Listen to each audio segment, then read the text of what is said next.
She was like, I want everyone to buzz off. 90s term. Sure. So the genie turned everyone into bugs. And then she wished for everyone to come back. And then something else happened. But I remember the final thing is she was like, I want everyone to adore me forever.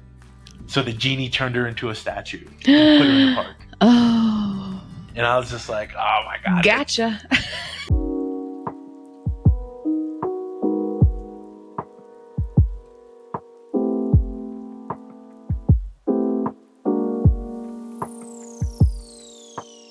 Beautiful people, welcome in for yet another episode of the Homie Love Hour with me, your host, Joe Buck. Woo! Now we have, clearly you can see them, we have yet another guest today. We have the one, the only, Reduction Meghan. Hello. Thank you, Joe. Happy to be here. Very stoked for you to be here. For the first time ever, we did, what would you call it, brunch? Yeah. Yep. That definitely counts as brunch. Did brunch before today's episode. And Megan was kind enough to make biscuits from scratch.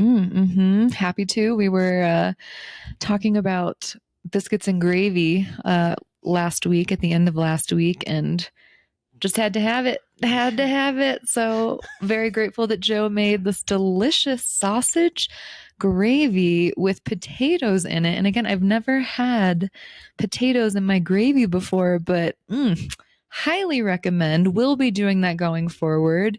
He had diced them up. What would you say, like 1/4 inch by 1/4 inch size potato chunks? Yeah, almost like hash. Not hash browns, but what do we call that? Okay. Yep.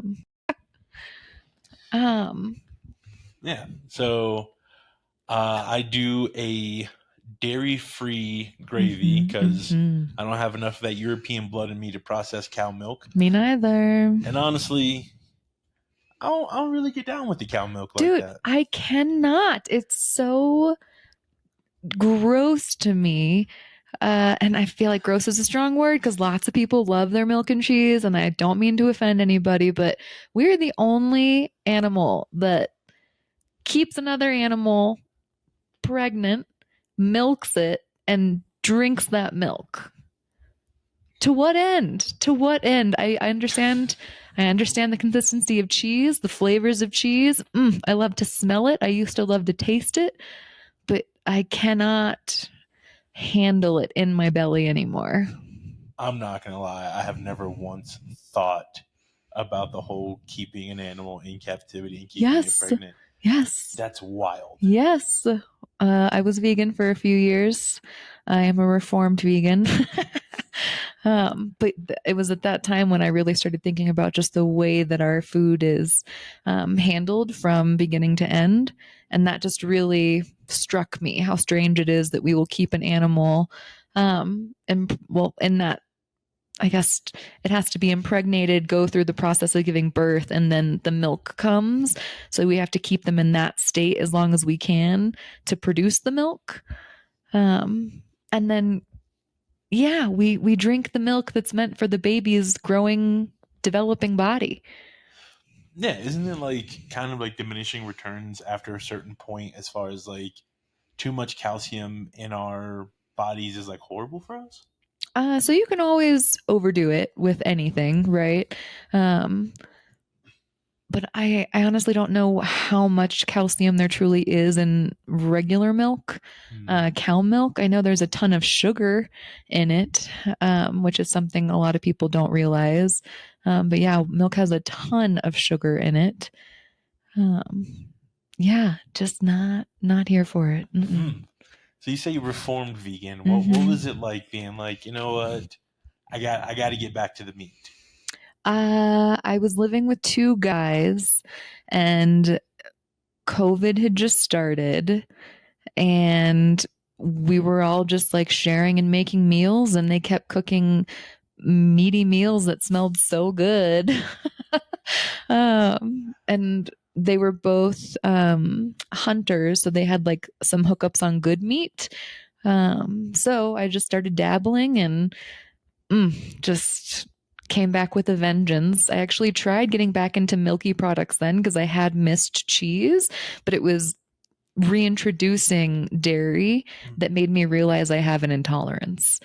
I mean, I had an instant reaction that we will not go into detail on, but that was when I realized it was pretty clear I could not do milk, but I definitely wanted to continue eating meat because just the juiciness, the texture, the warmth, it's just so good, so good.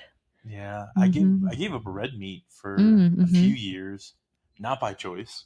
Oh, not by choice. No, Who forced your hand? my sister. Oh. She did all the cooking at the time, Okay. and she was like, "I don't eat red meat. I'm not going to cook red meat. Okay. If you want it, you can cook it yourself, but I'm not doing it." So it was like turkey and chicken for, I want to say, like 3 years or 4 years. Yeah. Wow. That's a good long stint. Yeah. Then I remember, I think it was like my 14th, 15th birthday. Mm-hmm. My mom was like, "What do you want for your birthday?" And I was like, "I want a steak." Yeah. And we went to, oh man, I can't think of the name of the restaurant, but it was like a steakhouse. Mm-hmm. And I got a mid-rare porterhouse with just salt and pepper on it. Mm-hmm. How'd you have that cooked? Oh, mid-rare. Like, it's the only way to do it as far as I'm concerned. Yes. Like, anything over like mid-rare to rare, I think is just like a waste of meat. Mm. And it reminds me of like when I lived in Alaska, being a chef there, we had this lady come in. And are you familiar with like different ways to cook steaks? Mm-hmm. Yeah. Have you ever had like Pittsburgh? Oh, okay. I'm not that familiar. What's this? So Pittsburgh, also called blue rare, Huh. You have to be either like Hannibal Lecter Ooh. or just like the snobbiest meat person in the world to order it this way. Okay. But it's a hard sear on the outside Mm-hmm. and then cold and raw on the inside. Oh, that's a no for me. Yeah. That's a no. I'm down with the sear for sure. I'm going to seal those juices in. But no, it's got to be somewhat cooked on the inside for me to get down on that. I was working at the steakhouse. Lady comes in and she orders it blue rare. And my server was like, "I don't know what that means." And I was like, I got it. I've been waiting my entire career to do this. So I'm just like, fucking hard sear, boom, send it out. She sends it back. And I'm like, "What's the problem?" He's like, "I don't know, man. Just cook it more." And I was like, "That's not a blue rare." And he's like, "I don't know, just please, just cook it more." So I cook it up to mid rare, send it out. She sends it back. And I'm like, "What is going on?" Yeah. And he's like, "I don't know. Just please cook it more." So I grabbed my head server at the time and I'm like, "Georgie, please go talk to this lady, figure out what's going on." He goes out and I cooked it up to medium at this point. He cuts the steak and shows it to her. He goes, "Is this how you want it?" She goes, "That has blood. That's disgusting." So he comes to the back and he was like, "Burn it." So I cook it up to shoe leather and I was like, what? I send it out with a side of A1 and a side of ketchup. Oh no. And I go out there and she is going to town on essentially boot leather. That was such a fuck you to send it out with the ketchup and the A1. So you're saying I should have included like a coloring book? No. Although it sounds like it might have been well received. She loved it. That's the crazy part. And I was like, I went out to the table and I was like, "How is everything?" She's like, "Oh, it's great. Thank you so much for getting my steak right." And I was like, "Do you know what blue rare is?" And she was like, "No, I heard my husband's friend say it's the best way to eat a steak." And I explained it to her and she goes, her face just like scrunches up. She was like, "I always knew he was disgusting." I mean, like, yeah. I was like, "Come on, man! Like, don't get me all excited."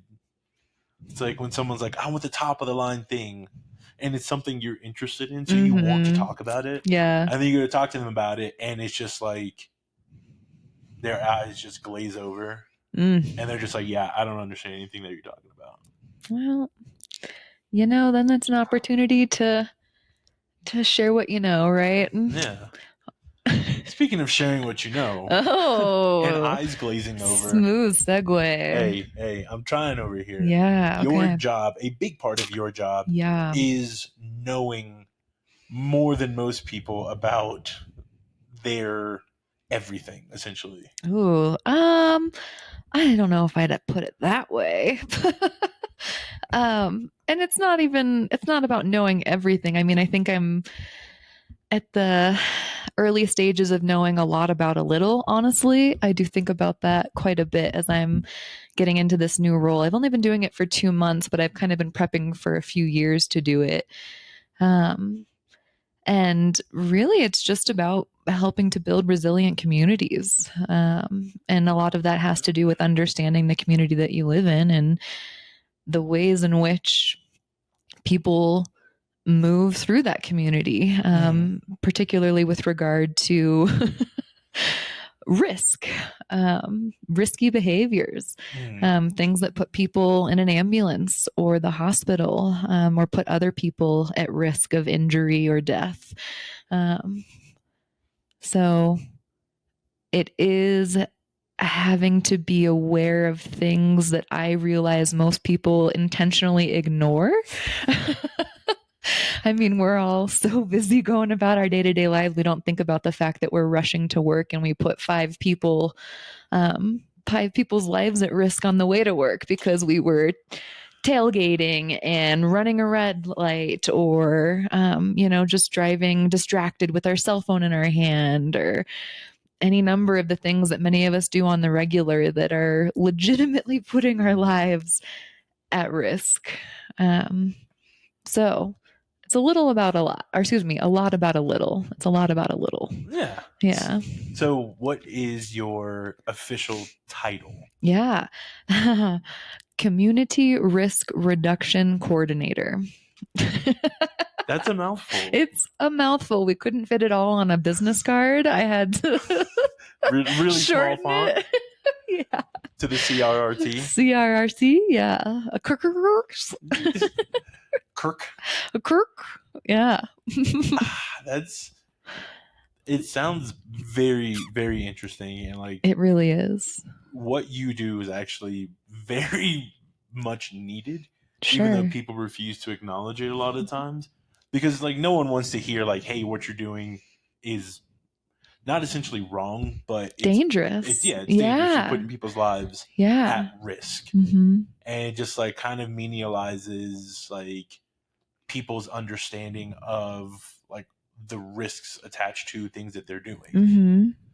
And that's, I don't know, I feel like on a smaller scale, that's kind of what I do. So you and I actually work in conjunction from time to time. Yeah, totally. Yep. It's cool. We've had to have meetings. Yeah, all official. I know. Yeah. Prior to this, our paths have actually crossed a few times. Yeah. What, you were an inspector before? Yeah, I was doing an inspection at it was that real estate office that you were working at.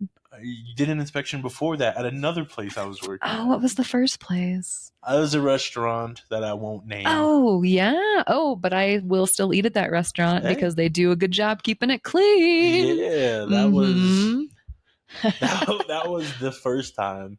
And I'm pretty sure I remember someone thinking you were the health inspector. Yeah, that happens a lot. And they were like, the health inspector's here, and everyone was running around. And then you came in, and I was just like, I don't think that's the case by any means. No, fire inspector. Yeah, I don't know, that's such a cool sounding job. Like, yeah. I'm the fire inspector. Yeah. It's like, oh, okay. Like, I would let in a fire inspector just like walk around and do whatever. But when you say like your official title, I'm just kind of just like, that sounds made up. I mean, it kind of is. Isn't everything though? I Yeah, mean, really. every position is made up. Yeah, totally. And this is a new position at our department, so we just pulled from the most common terminology in this budding field, and that was it. So Just essentially, like your business card should just say your name, and underneath, instead of your title, just doing the Lord's work. Is what which Lord though? See, it's ambiguous. It's open to interpretation. Yeah. Like yeah. what would Allah say, mm-hmm. or what would L. Ron Hubbard say? Yeah. I think we know what he would say. It'd be a lot of slurs. Oh well. He was a big racist. Oh, I did not realize that. Yeah. Hi, Morty. Yeah, we have another special guest. Yes. Young Mortimer is here to distract us, make some noise. Yes, hello. Hello. Today's episode is sponsored by two of our main sponsors, and we are very pleased to announce we have a new sponsor.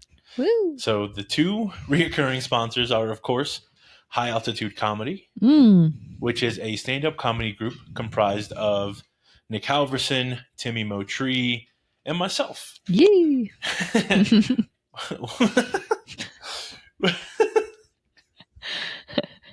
We travel around mainly Summit County and the surrounding counties, telling jokes, making people laugh, hopefully in a time now where we think it's needed more than ever. For sure.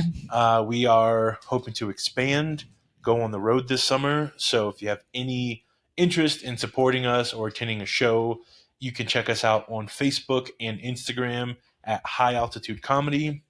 And then our second sponsor is, of course, Rite of Passage Overnight Oats, which is a vegan and gluten-free overnight oats company owned by me. Woo!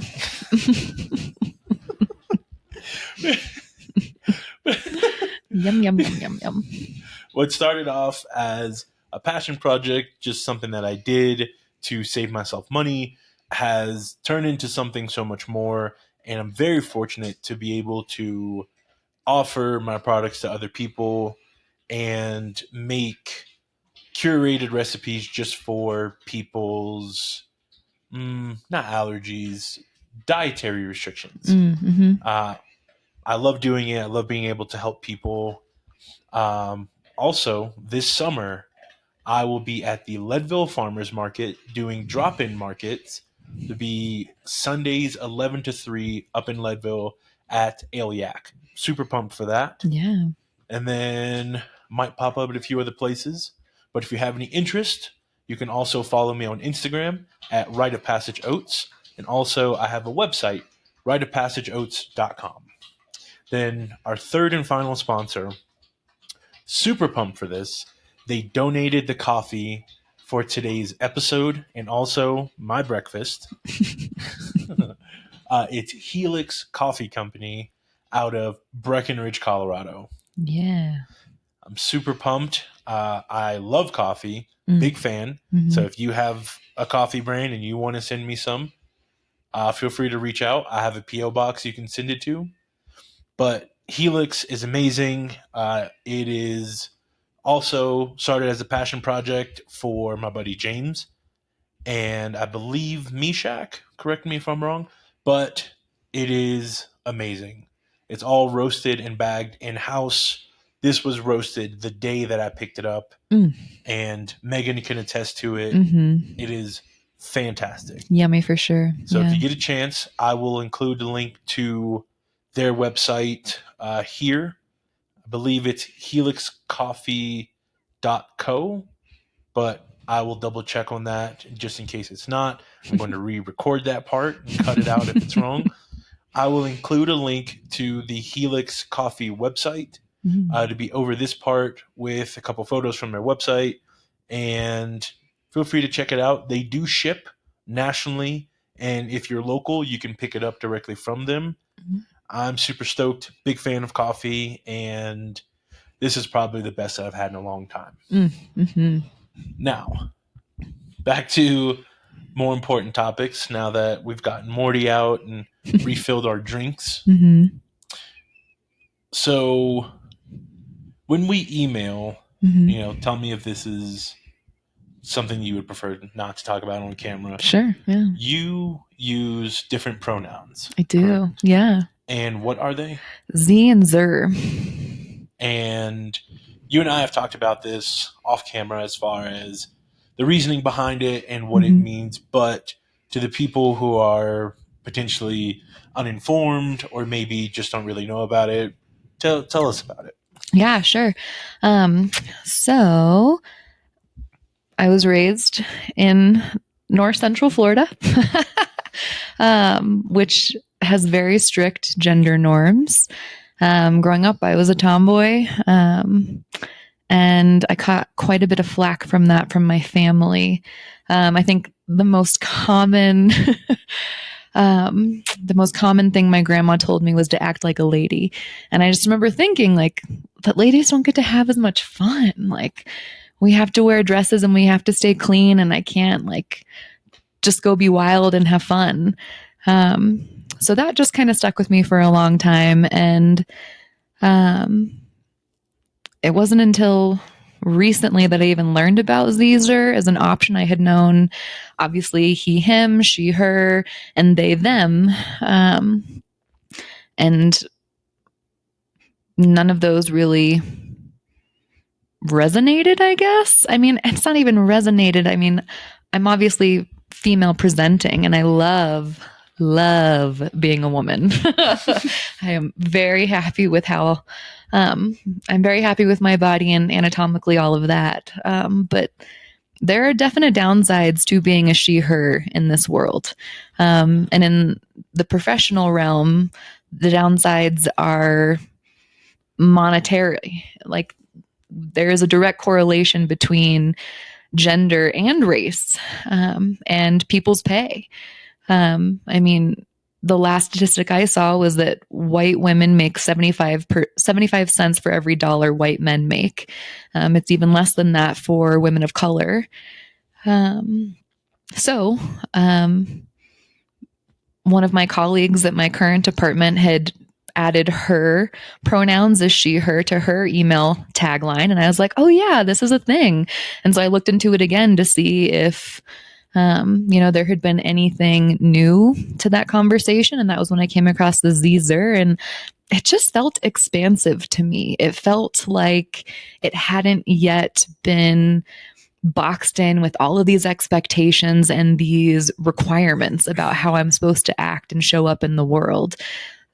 So I just really liked it. I like the idea of it. Only one person ever actually uses it with me, and I completely understand that. It's unusual, for sure. It's unusual, and I get that. And I don't really bring it up like in conversation. I certainly don't try to correct anybody, because it's not wrong to use she, her for me. It's whatever. In my perfect world, though, Zer just made sense and felt good and was something new, and I do think a big part of this existence is exploring, and not just doing things because that's the way it's always been done. So, Zer. Yeah.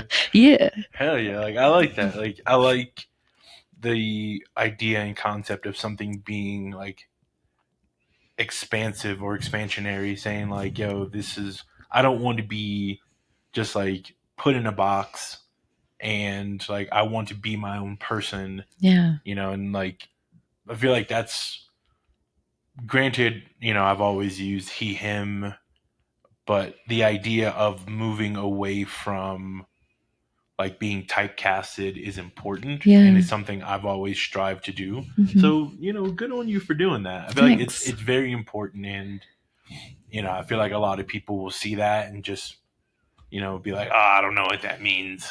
Oh yeah, it's caused quite a bit of quite a hubbub, we'll say. And I knew as soon as I was putting it in my signature block for my email, my work email, like I knew that this was a risk. But I think it's really important to have a welcome mat in my email block for others who might not feel that they have a safe space in the professional realm. And then, I mean, it just seemed like a good way to show support for my colleague who was putting hers in her signature block. And it just felt authentic to me. So I'm trying to do more of what feels authentic to me. And like I said, it caused quite a stir. And it still does. It's unfortunately it has damaged some professional relationships. Like there's one person I work with who won't even talk to me, which is wild in the professional world to just not talk to a colleague. But you know, as we were talking about earlier off camera, we're all kids. Every single one of us, even if we're an adult, we're still kids. So some of us choose to act in ways that do not serve their work mission, their mission, vision, and values, as we like to say. Yeah. And others are more accepting. And honestly, that was what was the deciding factor for me. I thought that putting that in my signature block would weed out a lot of the fake people, which is also something I'm all about these days. Yeah. I just want the real ones close. I just want the real ones close. So, yeah. And here at the Homie Love Hour, we are all about the real ones. Mm-hmm. We want to be the real ones. We want to welcome the real ones. And we want to create a space where people can be the truest version of themselves. Mm. And sometimes it's something that we might not always be comfortable with, but sometimes we have to push past our boundaries in order to expand who we are as people. Mm-hmm. Speaking of pushing past boundaries, I will be attending a men's support group.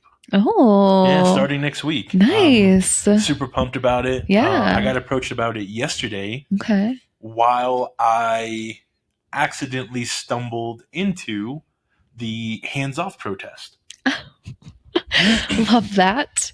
Thank you so much for showing up for people at that protest. Dude, honestly,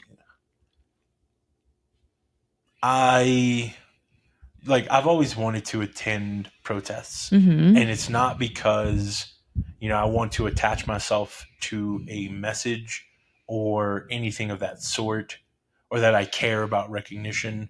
For me, it's letting people know, like, hey, you are valued, you are cared about, and ultimately you deserve to be here as much as anyone else. Absolutely. And that's honestly something I've always been a big proponent of, which has gotten me into a lot of trouble. Yeah. Also spending time in northern central Florida. Mm-hmm. Because our grandparents lived fairly close to one another. They did. That's right. Yeah. Small world. It is. Yeah. Smaller and smaller. The town is not very big. Diversity is not a booming there. It's not. And we met here, like I said, at work when Megan showed up to do a fire and safety inspection. Thank you for adding the safety portion. Hey, you listened. On occasion. Appreciate it. I do my best to listen. I can't promise every single time. But yeah, it's wild because I've always made an effort to move away from typecasting people and putting people in boxes and unlearning a lot of things that I've been taught, which is kind of the entire goal behind the Homie Love Hour, besides cultivating a community where people can be themselves and hopefully find other people to connect with, but to also realize we are not the expectations that other people put on us. Yeah. And it's the whole thing about disenfranchised communities is they feel as though nobody wants them around and nobody cares. Yeah. So the main way to make people feel less disenfranchised is to show up for them and to let them know, yo, you belong here just like I belong here. And surprisingly, there were a lot of elderly people there. Oh, that's so good to hear. And up here, because of the accumulation of wealth and things like that, there are a lot of elderly people that come from very conservative areas. Sure. And like to push their belief system here. Mm-hmm. And, kind of like I mentioned to you off camera, there was one person from somewhere else, had out of state tags, who kept driving through the protest, revving his engine, waving his Trump hat out of the window. And it's just like, what do you think is going to happen? Well, Like, I have to say, I feel like that's menacing because what we've seen happening at large gatherings like this is people using their vehicles as weapons to run into large crowds and harm people. So I find that extremely disrespectful and menacing that they were behaving like that. yeah, it was in, I think it was in Indiana. So there were, I believe, total, I think there were like 1,500 hands off protests across the nation. Mm-hmm. All of them were yesterday. Yep. In deeply conservative communities, they had people showing up to protest, and the disparity between protesters and counter protesters was stark. At least what's being reported and what's being shown online.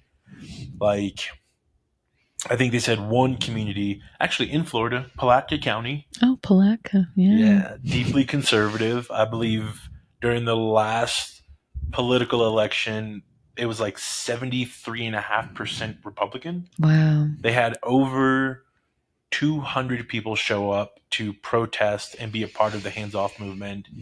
And I believe they said they had 5 counter protesters who were, pro Trump and pro tariffs and all that jazz.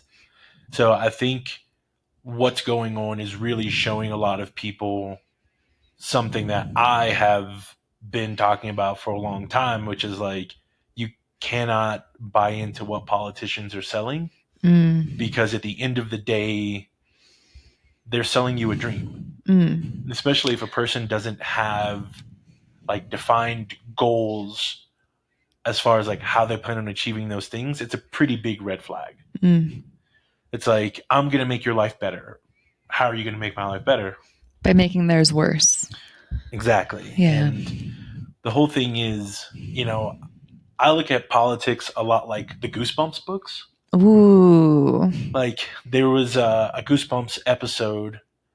It was the books, and then they made it into the TV show about like the Wishmaster, Yeah. where the little girl, she was like really rotten, and she found the genie, and she got 3 wishes, and every wish came true, but in like the worst way. Sure. Yeah, little bait and switch. Yeah, and it's like, that's a lot of times what politics seems to be, is like, there's always collateral damage, but it's like, are you going to be caught up in it? Because they're going to achieve what they say they're going to achieve for the most part, but are you going to get caught up in what's going to happen during or afterwards to get those results? And I remember like that episode with that girl. She was like, I want everyone to buzz off. 90s term. Sure. So yeah. the genie turned everyone into bugs. And then she wished for everyone to come back. And then something else happened. But I remember the final thing is she was like, I want everyone to adore me forever. So the genie turned her into a statue and put her in the park. Oh. And I was just like, oh my God. Gotcha. Yeah. And it's like, I was like, holy shit, that's so cool and ingenious. But it's like, that's kind of the root of so many things that happen, where it's like, oh, you want more money? Sure, vote for me, but also like, I'm going to make sure my friends get more money first. So we're going to loosen all these regulations. You might get $200, but they're going to get $2 million. So that disparity between the upper class and the middle class kind of just gets bigger and bigger. Before you know it, the middle class is non-existent, and there's just a huge gap in between. That disparity just becomes bigger and bigger until class warfare ensues. Goddamn right. Class consciousness is what we need. Is what's important, because that is only how we look past, again, a lot of preconceived notions about other people. And that's how we come together to push for reforms and change that we need as a people and as a society. Because, if we look at how things are potentially going, we're not going to have a society much longer. It's certainly an interesting time to be paying attention. I know, it's wild. And it's like the people who are just like, oh, I'm not political. It's like, come on, man. Do you breathe the air? Then you should. Yeah, because politics plays a role in that. Everything plays a role in something. Mm-hmm. And it's like to say you're not political, I think is kind of a cop out, because it's like, okay, either one, you are willfully ignorant to what's going on around you, or two, you see what's going on around you, but you just choose not to make a statement because you don't either want to cause problems in your personal life or your professional life. Right, which is easy to do. And I have to say, it is overwhelming. So, like, anyone who has been just kind of on the fringe, not really paying attention, just along for the ride, as soon as you start to peek behind the veil, it is overwhelming how much there is to pay attention to. And I don't want to get too far into this because, yeah, it is such a divisive topic right now, which is it's so regrettable. I mean, to not be able to talk with people about any topic at all, regardless of whether you agree or not, I think is really disappointing. I mean, I think that we should be able to talk with each other about anything at all should be on the table. And I think that we need to relearn just how to converse with one another, in particular about things that we disagree about. I mean, I love having conversations that make me think differently about a topic. And I just don't get to have those enough, you know? It's almost like we've all kind of self-segregated into these echo chambers. And I mean, everybody has, you know, it's almost like a defense mechanism because the other side is so misaligned with the values that we have. So it's easier to just avoid it altogether than to try and come to a table and understand where that person's coming from, because often where I think they're coming from is just hate. I mean, how could you possibly, well, yeah, I don't want to go too far into this topic. Yeah, it gets heavy and it's very disappointing. And you know, like the three things we're not supposed to talk about is what? Religion, politics, and money, or something like that. Right, three of the most important topics of any life. Yeah, because it's like you're not supposed to talk about it. Understandable, but truthfully, at a certain point, just like in relationships and everything else, you have to have those unsexy conversations because, like, it's kind of a strange term to call it, but it's what it is. Like, this thing is not like when you're getting to know a person, you're not like, hey, by the way, how do you feel about human rights? Yeah. But it's something that has to come up because ultimately the last thing you want to do is to think that you have a genuine connection with a person. Yes. And then you realize you've only seen 30% of this person. Yeah. Or it's a facade to get you to like them. Well, and I appreciate you saying that because something I've been talking with some girlfriends locally about recently is how we're having that conversation within the first 3 dates now. We used to wait, like, just having fun. I just want to see if you're even someone I can stand to be around. But now it's like, no, I do need to know if you are... I need to know what you think about certain topics, like what you really think and what you believe within the first 3 dates. And that really dictates like how things will proceed, for better or for worse. And I've tried so many times to continue, or rather to transition what I had hoped would be a romantic relationship into a platonic relationship. And guys are not down for that in my experience. What, to just be friends? Yeah. Oh, yeah, no, hell no.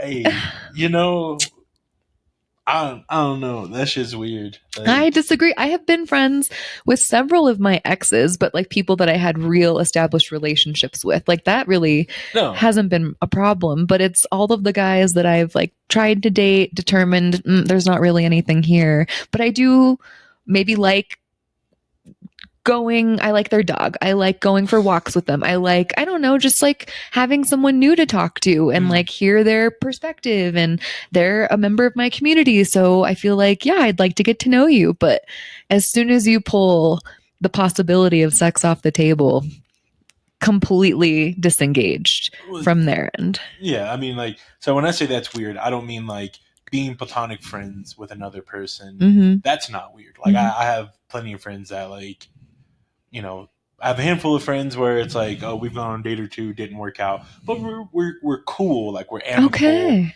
and it's like How? that's How did you get there? I don't know. I think like at a certain point you realize like that connection is not going to exist with everyone, and also it's like, dog, like I've seen. There was one girl we were hanging out with. I don't know why. I don't know why I said we. There's a girl I was. I think we date as a collective. Yeah. Okay. No pressure. There was a girl, and like I hated the way that she ate. Oh. But I was like, you're a cool person. Wait, how did she eat? Can you demonstrate? No, can I grab you a biscuit? It was crazy. Like savage? Like what? I don't like. I forgot the name for the term, but there are certain sounds that I really, really hate. Okay. And people chewing with their mouths open is one of them. Mm-hmm. It like triggers this like primal rage in me. Oh wow. Okay. So I hated that, and then we had some very fundamental differences on things when I was just like, I don't dislike you, but I do not see a future here. Yeah, I don't see somewhere where this goes. And like, I'm just like, even now, I'm like, you're cool. You're a cool person. Like, I'll see you around. But like, spending the same amount of time together or making the same emotional investments changes. Yeah. And it just is what it is. Because at a certain point, you're kind of like, the last thing you want to do is be with someone and then you realize like, holy shit, I'm dating a stranger. Or like something comes up and you're just like, I did not know you felt this way. Yeah. And then it's just like, fuck. It's like, is this like the hard line that I draw? Or do I continue to make concessions for this person that I've begun to build a life with? Right. And at that point, it's like, it's a slippery slope. Because you continue to make those concessions in your life. Well, I have to say that's the thing I've noticed. That's the difference between me dating as an established adult and how I was dating as a young adult. I have my non-negotiables now. Like there are things that I will not concede on. Whereas when I was younger, I remember thinking like, well, relationships are something that you make work. There's always give and take, and you love this person, so you commit to that person and you figure out a way to make it work. But as an adult going into it now, I mean, it's pretty, really within the first, for me, it's usually been within the first date. I know right away if there's like a real spark or not. And I swear it's not a physical thing so much as it's like a chemical reaction with someone. Like I don't know how to explain it beyond that, but yeah, the non-negotiables, you've got to have that established, I think, early on. Okay. Without going into too much detail, this can be as serious or as unserious as you'd like. What is a non-negotiable for you? Respect. Okay. And I mean that like consistently across the board. How do you treat your coworkers? How do you talk about your coworkers behind their back? Is it Like when you're venting about them, is it from a petty place or from a genuine, like, grappling with how to connect with this person place? So respect is a big one, and it's everybody. How do they treat their servers? How do they talk about people? Really behind their back. That's one of the things I've noticed is a big one for me, because I, for better or worse, I will say anything to someone's face.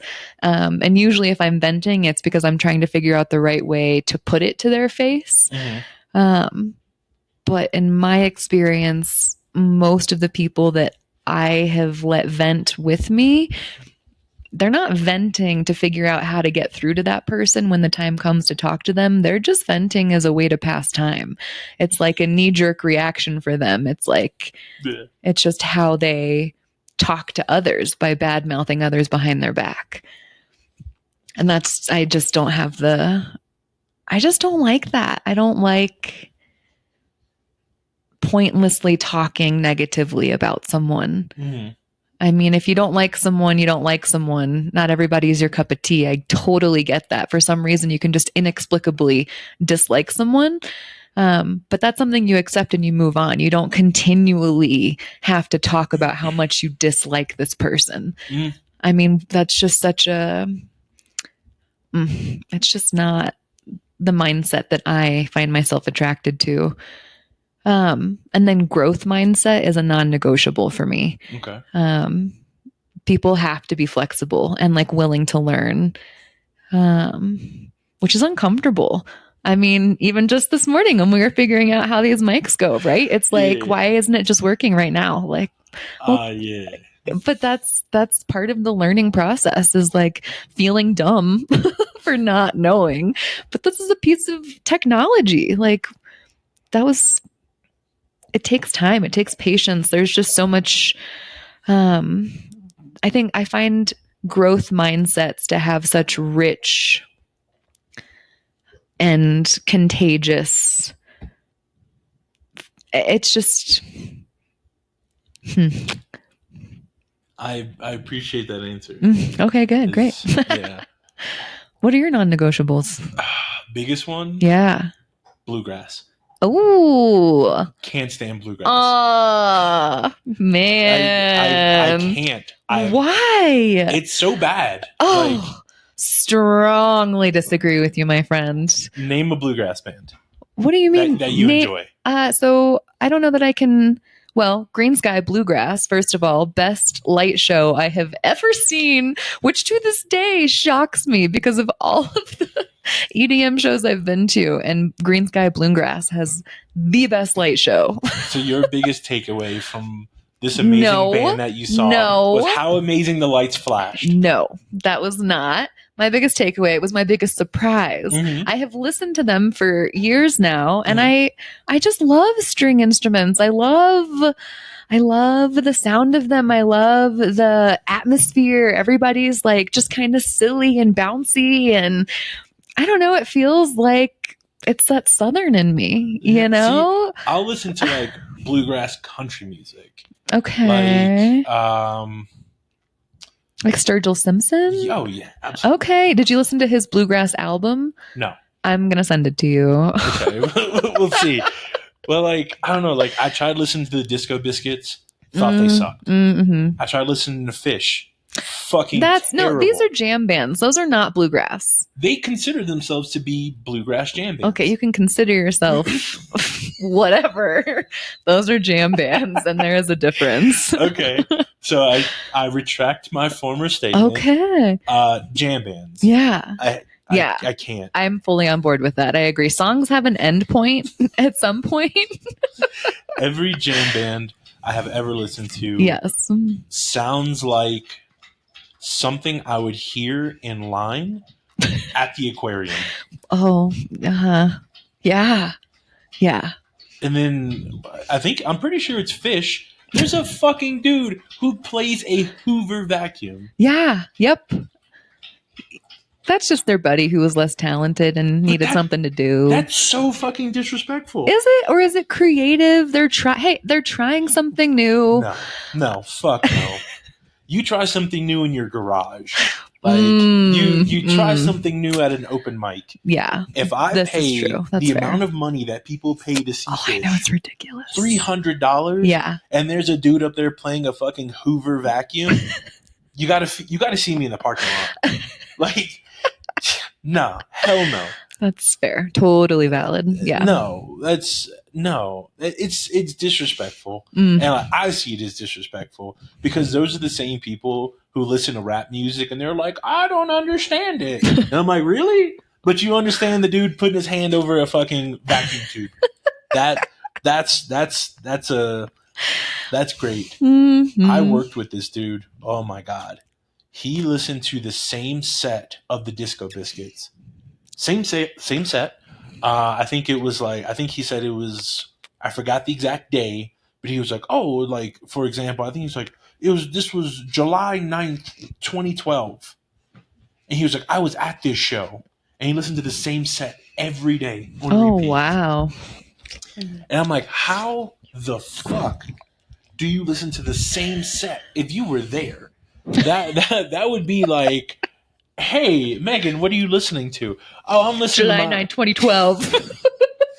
I am listening to Evergreen Terrace's set from the 2007 Warped Tour. It's like every day. Hey, man, my question would be, who were you there with? Maybe you should just give them a call. It sounds like you miss them. Yeah. call your friends. Call your buddies. Yeah, I don't know, but I think it's like you're chasing that high. Totally, yeah. And I don't know. I don't have that. That's okay. Sorry, Morty's getting in on the I shot called him now. up here. He listened. He's gonna. He's a good boy. He's gonna do something. Yes. But yeah, I don't know. I don't have it in me. Like, I've tried listening to jam bands. Yeah. There's always someone who bumps into me, and like I'm. What? Well, wait a sec. That's gonna happen at any show. No. Ooh. Like, most people will at least say excuse me. Jam band people will dance into you repeatedly, but not ever acknowledge the fact that you're there. And I'm just like, yo, I'm not a small person. Like, I'm a wall of a man. So the fact that you can bump into me multiple times and not even acknowledge it, not like, oh shit, my bad, or oh sorry, I stepped on your foot, but you just keep doing it. Yeah. No. Also, patchouli. Oh. No. No. Okay. There's a reason why they put it only on dead bodies before they burn them. Huh. It is not meant for the living. We have made. It is not made for the living. It is not. I'm going to tell my mom that the next time she tries to burn some patchouli. It's an obnoxious smell. Okay. Like, it's crazy. But then it's also like patchouli mixed with BO. Diabolical combination. Yeah. Well, but that's why it's so strong, to cancel out the smells in the environment. But look at how far we've come as a society. Right. You drive a Tesla, but you won't put on modern day deodorant. That's fucked up. Yeah, well. It's like, what, like, yeah, like the modern deodorant has too many chemicals in it. Really? I mean, they make all kinds of aluminum free, minimally whatever. That's what I wear. Yeah. Like, you know, I check throughout the day to make sure I don't smell. Do you? Oh, hell yeah. Yeah. Mm-hmm. Yeah. I keep a little, a travel stick of deodorant in my backpack, and I keep a travel sprayer of cologne just in case. Nice. And sometimes I keep a change of clothes in the trunk of my car. Ooh. So everybody should do that. Excuse me. Let me talk real quick about emergency preparedness.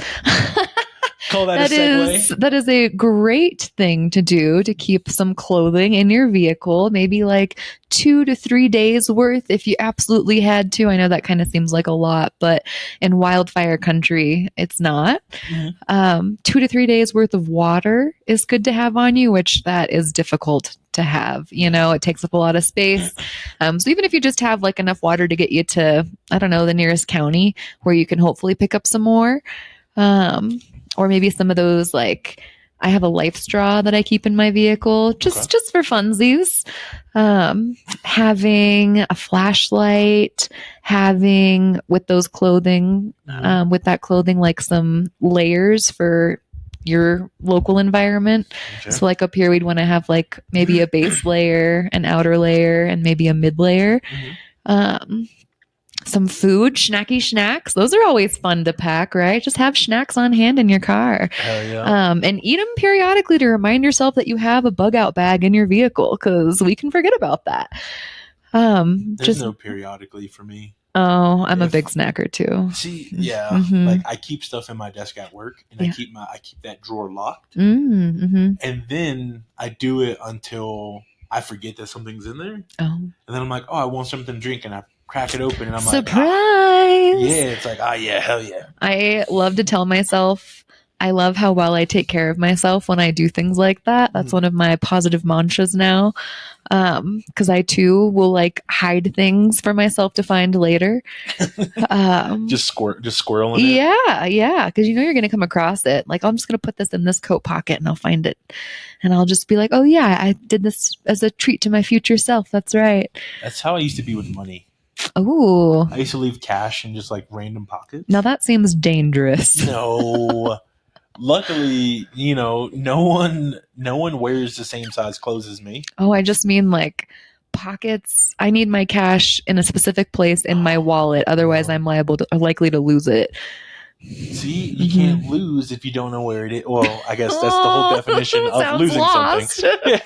Hey, but it's a happy surprise. You reach in your pocket and you're like, is this a receipt? Crisp $10 bill. Love that. I don't even keep cash in my wallet because I have one of those Ridge wallets. Bridge wallets. It's like the metal ones. Oh, it's like rigid. No, I'll have to show you after. Okay. Yeah. Ridge is the company, but it has like RFID blocking. Oh, yeah. So I'm just like, I don't really carry cash. I keep cash for when I go to my friends' restaurants so that I can tip in cash. Yeah. I'm a big proponent of tipping in cash. As long as I have cash, it's going to somebody. Okay. Yeah. So I'll take the butt. Yeah. Okay. Thanks, bud. Yeah. Oh, one more thing.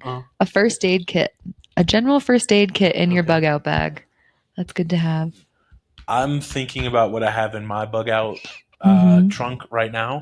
Trunk. Yeah. I have a big trunk. Tell me what you got in there. I have 4 gallons of water. What? Yeah. Love water. I'm going to find you in an emergency. Yeah, okay. I've got 4 gallons of water. I have one of those seatbelt / window breakers. Yeah. Seatbelt cutter, window breakers. Yep. You should have that closer to you, though. Oh, I have one in my glove box and then one in the trunk. Okay. And you can reach your glove box when the emergency retractor is engaged on your seatbelt.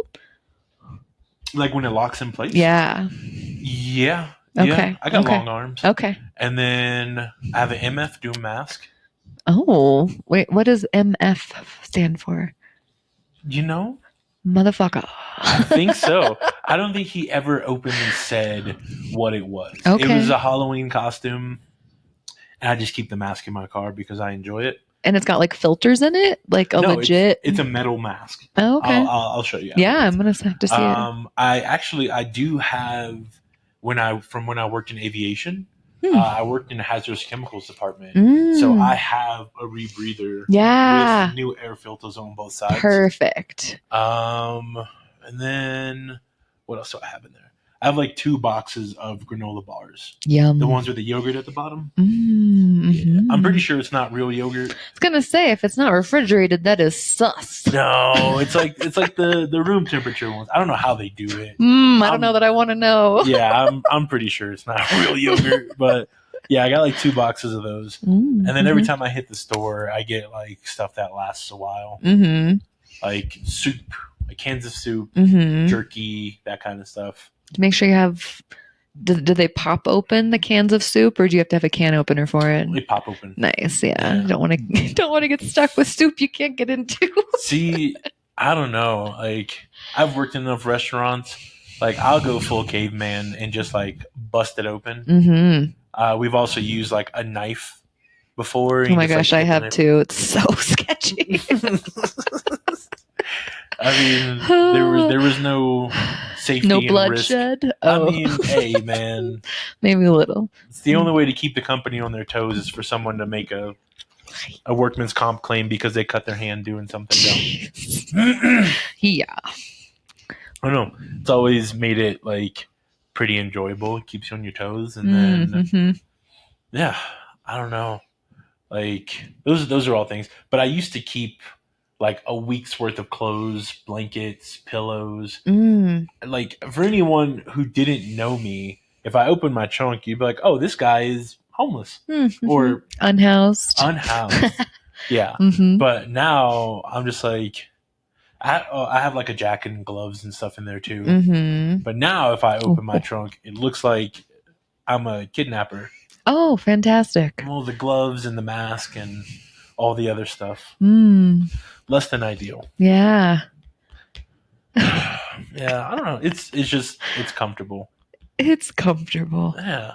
Speaking of comfortable, what's your go-to like comfort attire? Because right now you look. Oh, this is it. Yeah. I am in it 100%. Yeah, sweatpants. Mhm. Little loose. I like them loose. Okay. And some sort of a hoodie, also loose. I like loose fitting clothing. I've been reading about how tight fitting clothing can trigger your sympathetic nervous system, that fight or flight.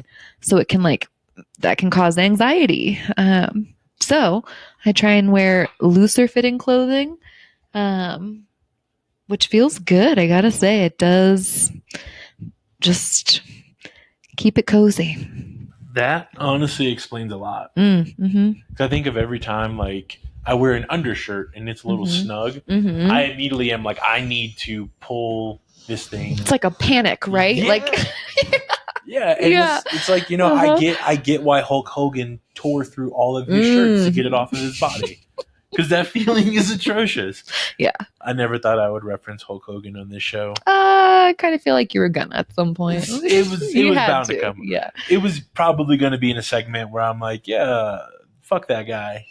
But, this is just as good a reason as any. And I still got to say fuck that guy. You did, yeah. Yeah, big time racist. We don't appreciate that. No, we don't. Here. No, we don't. Terry. Can you imagine? Is that his name? Yeah, Terry Bollea. Huh. Yeah, I'd opt for Hulk Hogan. Yeah, it's like, I don't know. How are you going to be weird and racist with a name like that? Then he had like weird hot dog skin. Well, all that sun tanning. He had to be tan for his fans. Yeah. I don't know. That's really weird. It makes me uncomfortable. No one should look like that. You shouldn't look like you're fresh off the roller at 7-Eleven. Hey, man. You do whatever you want to your own body. If you are past the age of 23 and your brain is fully developed and you're not causing harm to anyone other than yourself, I really don't care. Is 23 the age? Oh my God. That's amazing. Yeah.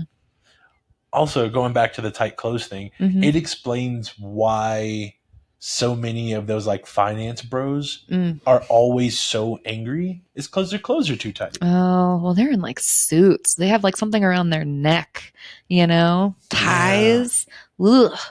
Yeah, that would make me anxious too. Although I actually kind of like wearing ties. I have mine kind of loose when I wear them. Yeah. I traded in my tie for a bolo tie. Ooh, yes. Highly I love recommend. Those. I have one. I get lots of compliments on my bolos. I have one with a scorpion in it. Oh, cool. Yeah. It Like a glows- real scorpion? Yeah. What? It glows in the dark. I'm going to have to see this before I leave Yeah, today. it's. I think it's upstairs. Okay. Yeah, I have 2 bolo ties, and I love wearing them. They're so comfortable. Mm-hmm. I always get a ton of compliments, and it's literally a piece of string with like a clip on it, and people are just like, "Wow, that's Simple, amazing!" but it just snazzes it up. You know, such a Western like staple. Yeah, I really wish like I think my goal is once I lose more weight, I'm going to start bringing back ascots. Ascots. Remind me what an ascot It's like a is. bandana, and you like. Oh, yes. Yeah. Yes. Yeah. I love this. You could do that right now, my friend. I don't know. I need like an XL or double XL bandana. I got a thick ass neck. Okay. I can't do it with a regular one. I don't think I would make it all the way around. When I'm thrifting, I'll be on the lookout. Thrifting.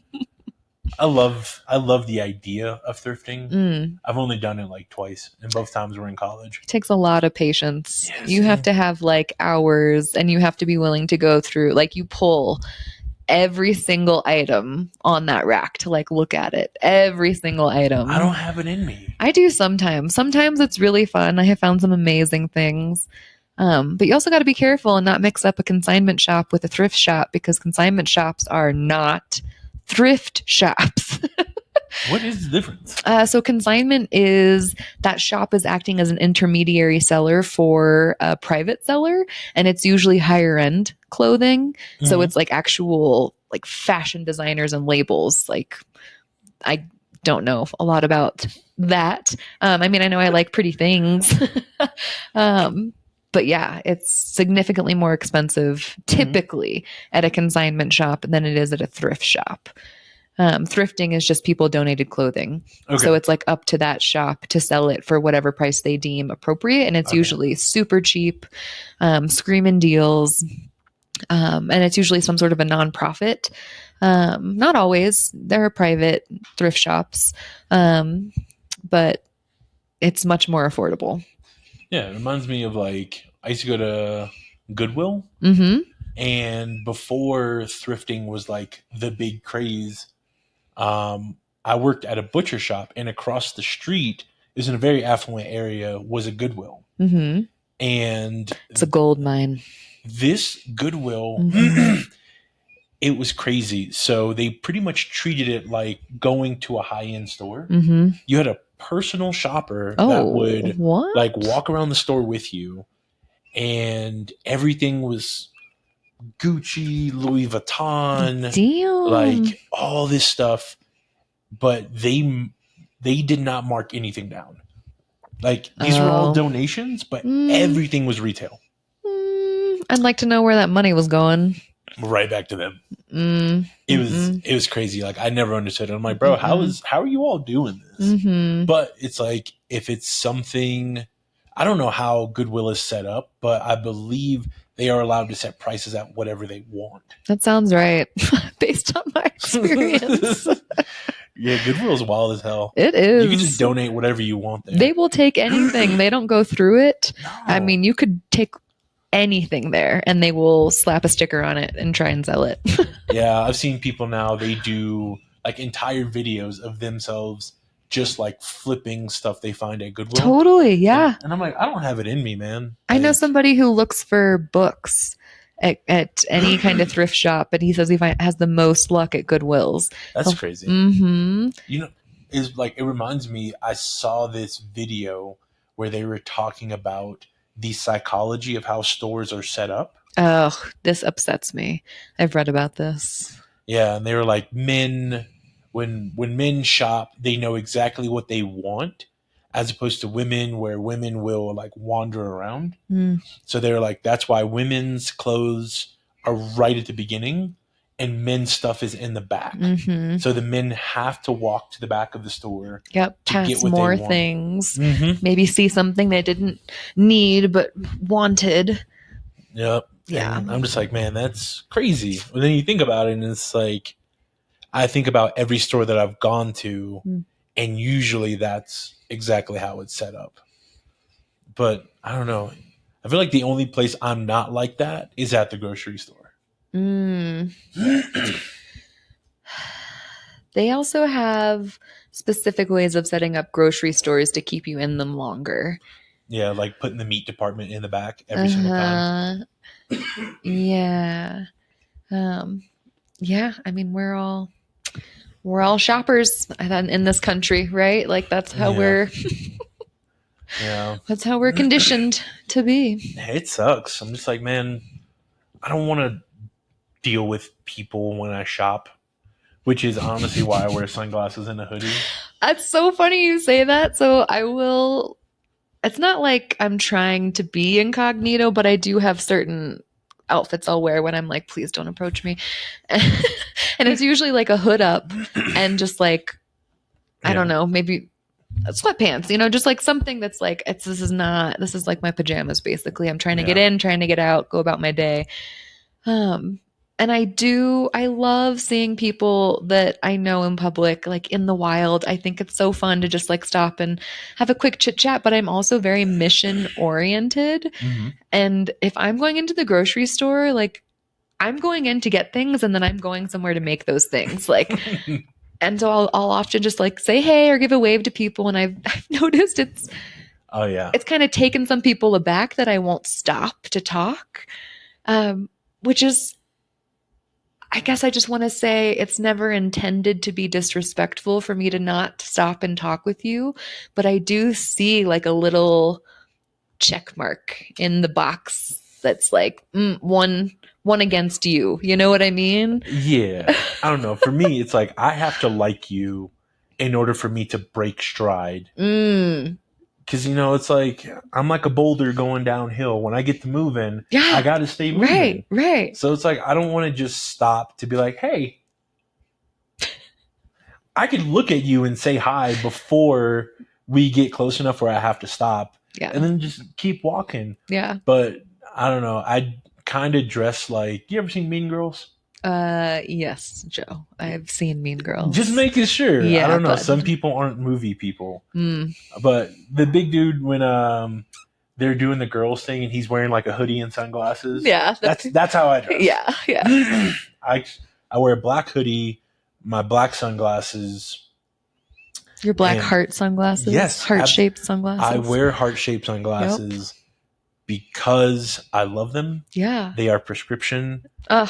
And they're so comfortable. They cover a lot of my eye. Mm-hmm. And, they were like $15 on my prescription. Amazing. Yeah. So I'm just like, why not? I like being fashionable in my own way. Good. You're on point and I love to see it. And it's a little disarming for people, which is something I actually enjoy. Yeah. Because if I wear like those big, like I own like 4 pairs of pit vipers. Okay. But I only wear them when I'm on the clock because I need people to know that I mean business.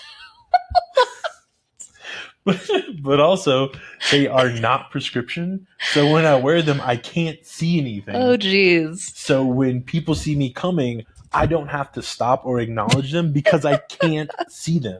They don't know that. They don't know that. They're just like, damn, this dude is serious. Yeah, he is all business. I have a black and green pair, like black, green, and orange. I have a blue and yellow, like reflective pair. I have a white, pink, and teal pair. And then I think I have like another yellow and black pair. Mm-hmm. But they were all gifts. Oh, wow. Got them for free. Like we have discussed today multiple times. People like to give me things sometimes. Mm-hmm. So I'm like, I love wearing them when I'm on the clock. And it's like when I got to do my job, I don't really want to be your friend right now. I completely understand that though. I am always just trying to get things done. And I have been amazed at how many people, although there is something to be said for those who can build those friendships at work. And it's not like I can't. I've sourced all of my closest friends as an adult from work. Yeah. My best friend right now is my former boss.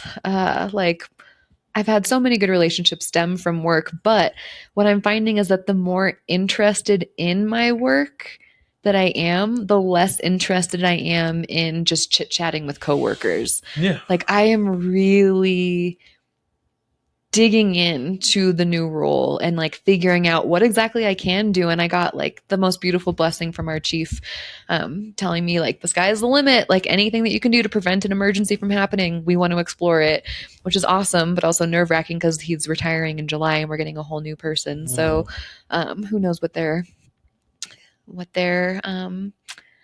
beliefs are about community risk reduction. But back to the point, the more that I love what I would get to do for work, the less I find myself avoiding it with not pointless conversations, but just conversations that don't feed that work. Yeah. You know? They're very peripheral conversations. Yeah, peripheral. I like that. That's Yeah. much better. Yeah. And it's not that it's not important. It's like, but it's just Right. not important to what we're handling right now. Right. Like what I'm being paid to do right now. I'm Yeah. very cognizant of the fact that I am being paid to be here. And I have to earn that, my keep. I have to earn my keep, you know? Yeah. So Yeah, and like I get it. And that's kind of how it is with my position, where I'm like, believe me, if I didn't have to talk to you about my job, then like I would be fine, and I wouldn't mind having a completely normal conversation. But it's like the way I explain it to everyone is like, if I have to come talk to you, it's because either one, you're knowingly doing something wrong, or two, you're unknowingly doing something wrong. But either that's way, tough. it can be solved with a simple conversation. Yeah. It's like I'm not here to kick in anyone's door. I'm not here to, bankrupt you. I don't want to take your business away from you. Like, we live in a small community. Yeah. Like, I'm bound to see you out and about. Right. Well, and our salaries are paid by tax dollars. We want you in business. Yeah, it's like I don't want to fuck over anybody. No. But it's also, again, it's like, dog, I don't want to see another person not winning. Like, if you've been in business 27 years, do you think I want to come along and be the person that shuts you down? Hell no. Whether you've been in business 2 weeks or 2 years or 2 decades, like, I want you to be able to provide for yourself and for your family. But oftentimes people do things, they cut corners, again, either knowingly or unknowingly. Right. And if it's brought to my attention, I have to follow up on it. Right. Because what, like, I'm supposed to lose my job because you don't want me to tell you that you're doing something wrong? Right. And it's like, it's very simple things. Like, bro, pull a fucking permit. Hey, like, don't just demo walls without looking at the schematics. Please. And it's really that simple. And I'm like, the rules apply to everyone, myself included.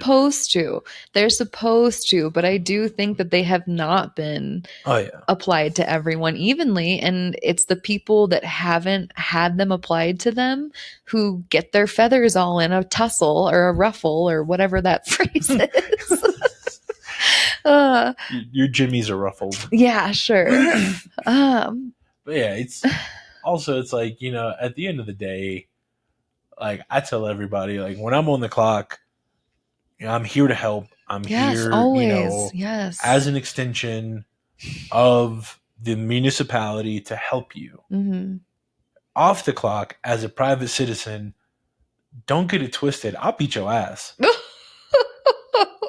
But, like, I don't want it to ever come to that. No, we use our words and we come to a resolution that works for everybody. I mean, it should never have to get to any kind of physical altercation. Absolutely. As tempting as that might be. Absolutely. But some people, like to try to pull your card, and, it's like, hey, don't let this position or the way that I talk fool you. And, like, I've had it happen before. Way before I started doing this, I was working at a bakery. And this dude was on a date with this girl. And clearly, like, he felt a certain way. Okay. And came up, ordered, we made their food, gave it to him. She came up and she was like, hey, can I have a little bit of extra of this? And I'm like, yeah, sure, no problem. I made some sort of dumb joke. She laughed. Then she went back to the table, and then he comes up and starts making a scene, like yelling at me. Because you made his girl laugh. I don't know what triggered him, but I think that probably had something to do with it, and I think he wanted to try to impress her. Again, that's my speculation. It's a That's what weird I way think. to go about it. Yeah, but it's like the dudes that rev their engines when they drive by. It's like no woman is going to be like, "Oh my god, put a baby in me." I mean, not to that extent, but it's kind of cool to hear an engine revving. Yeah, but it's like when you're walking down the street, like I'm like, come on, man. But either way, this dude starts causing a scene, and I'm like, yo, she asked for this. We're supposed to charge. I gave it to her for free. You should be happy that I didn't charge you. Like, I don't know what the problem is. And he was like, blah, blah, blah, and started going off. And then he said, those magic words, I'll beat your ass. And I was like, okay. See, I was like, I've been being amicable up until this point. Mm-hmm. But now you think because I'm at work and I wear these glasses and I talk like this, that I'm not about that life. And I was like, I'm going to be on break in 5 minutes. And he was like, yeah, okay, whatever. And